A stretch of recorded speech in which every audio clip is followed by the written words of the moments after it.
disparu voici 100 jours. Il viendrait apparaître.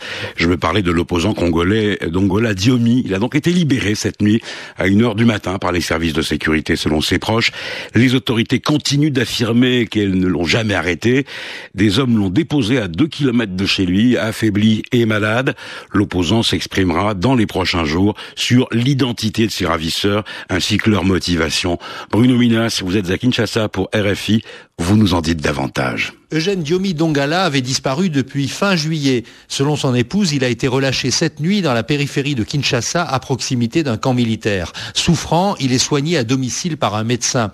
L'affaire de sa disparition avait déclenché une polémique entre d'un côté les opposants politiques et les défenseurs des droits de l'homme qui assuraient que Diomi Dongala avait été enlevé par les services de sécurité qui le détenaient au secret, et puis de l'autre côté les autorités qui affirmaient qu'il n'était pas détenu et qu'il était en fuite volontairement.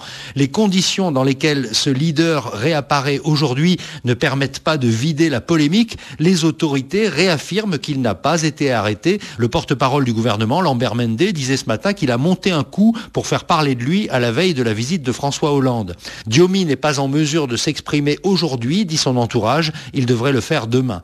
Bruno Minas, Kinshasa, RFI. L'épouse de Dongola Diomi dont nous parlait Bruno, Patricia Diomi, qui a pu voir son mari, se dit soulagée après 100 jours de rapt. Nous venons de lui passer un coup de fil.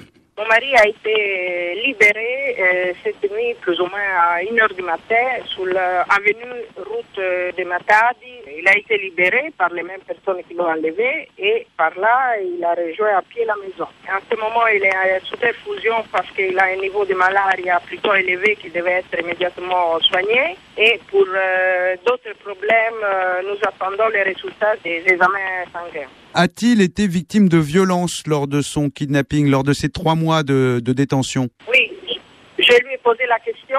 Il m'a dit que surtout pendant les interrogatoires qu'il a subis, il a été tabassé. C'est pour ça qu'il a des fortes douleurs au dos et au cou. Ce sont un peu les séquelles qui perdurent jusqu'à maintenant de ces traitements particuliers. Pensez-vous que le discours de François Hollande, le président français qui se rend à Kinshasa samedi, pensez-vous que son discours sur les droits de l'homme a joué un rôle dans cette libération? Je crois que vraiment ça a été l'élément déclenchant de sa libération parce que ça a été un discours ferme, direct, qui a mis les doigts dans la plaie et c'était ce qui manquait. Propos recueillis par Olivier Roger.